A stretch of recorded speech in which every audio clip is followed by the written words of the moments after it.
Content బాగుంది, 100% content బాగుంటే జనాలు ఇప్పటికి కూడా ఎంకరేజ్ చేస్తారు, మోటివేట్ చేస్తారు, డెఫినెట్లీ ముందుకు వస్తారు. అది నేను యాక్సెప్ట్ చేస్తా. కానీ నేను ఎందుకు చేశానంటే నా దగ్గర పబ్లిసిటీకి పైసలు లేవు, మీ దాకా నేను రీచ్ అవ్వలేకపోతున్నాను. ఇప్పుడు హనుమాన్ సినిమా చేసినంత పబ్లిసిటీ నేను చేయలేదు.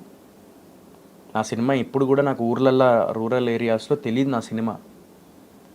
ఇప్పుడు హనుమాన్ సినిమా కాంట్రవర్సీ అయ్యో, లేకపోతే థియేటర్స్ దొరకగా కాంట్రవర్సీ అయ్యి, ప్లస్ బయట హోర్డింగ్స్ పడ్డాయి, పబ్లిసిటీ చేసారు, ఎక్కడ చూసినా అయోధ్య ఇష్యూ, అన్ని సినిమాలు తో పాటు ఇది వచ్చింది కాబట్టి దాని మీద ఫోకస్ వెళ్ళింది. బట్ ఇప్పుడు అంత పబ్లిసిటీ నా సినిమాకి లేదు, నేను చేయలేకపోతున్నా, అది ఇది అని చెప్పేసి నేను నా దగ్గర పైసలు లేవు పబ్లిసిటీకి, నా దగ్గర ఇంతే ఉన్నాయి. నీకు క్వశ్చన్ తెలుసా, పైరసీ వస్తే ప్రొడ్యూసర్ పరిస్థితి, పైరసీ కోసం ఆపడానికి కూడా, పైరసీ ఆపడానికి 1 month ఏదో ఉంటుంది, ఆ 1 monthకి కూడా 1,50,000 ప్లస్ ట్యాక్స్ కట్టాలి ఆ పైరసీ వస్తుంటే డిలీట్ చేయడానికి. అలాంటి సిచ్యువేషన్ ప్రొడ్యూసర్ది. అండ్ సినిమా రిలీజ్ చేయాలంటే క్యూబ్స్ కట్టుకోవాలి అది. కానీ నా క్యూబ్స్ నాకేందంటే క్యూబ్స్ పట్టుకోవడానికి కూడా నాకు లేదు. అంటే ఏలూరు విజయ్ డిస్ట్రిబ్యూటర్, ఏలూరు విజయ్ గారు నా కష్టం చూసి, సినిమా కొంచెం చూసి ఆయనకు నచ్చి, ఆయన ఉషా ఫిలిమ్స్, ఉషా బాలకృష్ణ గారు వాళ్ళు రిలీజ్ చేస్తున్నారు ఆంధ్రాలో. దిల్ రాజు గారు నైజాంలో వెళ్ళి సిరీస్ గారితో, దిల్ రాజు గారితో వెళ్ళి అడిగా, సార్ నాకు థియేటర్స్ కావాలి సార్, నా దగ్గర డబ్బులు లేవు, ఇది పరిస్థితి నాది అని అంటే, వాళ్ళు పాపం నాకు షేరింగ్లో నాకు థియేటర్స్ మాట్లాడారు. సీడెడ్ కూడా ఒక డిస్ట్రిబ్యూటర్, ఆయన థియేటర్స్ ఆయన చూసుకుంటున్నారు. ఇట్లా ప్రతి ఒక్కరు హెల్ప్ చేస్తున్నారు నాకు.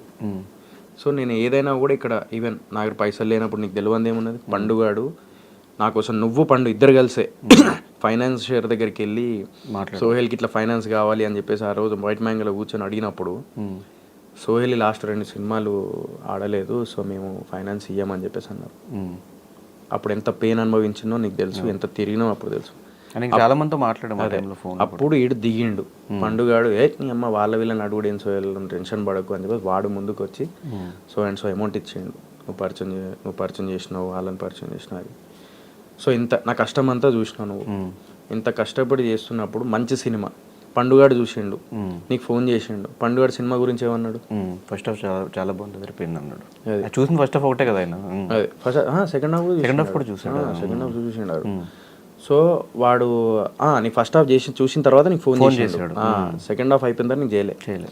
సో సెకండ్ హాఫ్ అయిపోయిన తర్వాత మేము బయటికి పోతాం, ఫుల్ వాళ్ళ డాడీ కానీ మనోడు కానీ ఫుల్ ఖుషి అయిపోయారు. ఆయనకి యాక్చువల్ నిద్ర వస్తుంది, ఇది కూడా చెప్పిండు, నిద్ర వస్తున్నా కూడా పిలిచిన, నిద్ర మొత్తం పోయింది ఆడిది.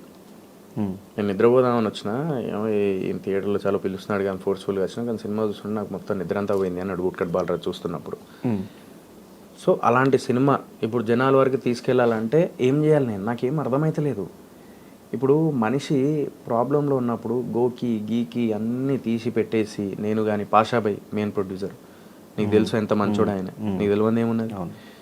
అట్లాంటి సింపుల్ పర్సన్ ఆయన కూడా అక్కడ ఇక్కడ అప్పు చప్పు చేసేసి డబ్బులు తీసుకొచ్చి పెట్టి, ఈరోజు సినిమా బయటికి వచ్చిన తర్వాత మాకు మెయిన్ ప్రాబ్లం ఏమవుతుందంటే, మాలాంటి సినిమాలకి పబ్లిసిటీ పైసలు లేనప్పుడు మార్నింగ్ షో కంపల్సరీ ఓపెనింగ్స్ రావాలి, ఫస్ట్ డే కంపల్సరీ ఓపెనింగ్స్ రావాలి. ఇప్పుడు నువ్వు ఇందాక అన్నావు మంచి టాక్ వస్తే అందరు చూస్తారు అని, కానీ మంచి టాక్ వచ్చేదాకా అందరు అట్లా అదే మైండ్ సెట్తో ఉంటే థియేటర్లో ఒక 10 మంది వెళ్తే వాడు షో వేయడు, షో వేయరు. థియేటర్లో 15 మంది వెళ్తే షో వేయరు. థియేటర్లో కనీసం 20-25 మంది వెళ్తే వాడు షో వేస్తారు. వాళ్ళు 25 మంది, నాకు కనీసం ఒక ఏరియా నుంచి 25 మంది ఇవ్వకపోతే నా పరిస్థితి ఏంది అని చెప్పేసి ఆలోచించి, నా సినిమా చూడండి, ఫస్ట్ మార్నింగ్ షో మీరు చూడండి, మీకు నచ్చితే 10 మందికి చెప్పురు అని చెప్పేసి నేను అడగడం జరిగింది. అందుకే అడుక్కున్నా నేను, అంతే.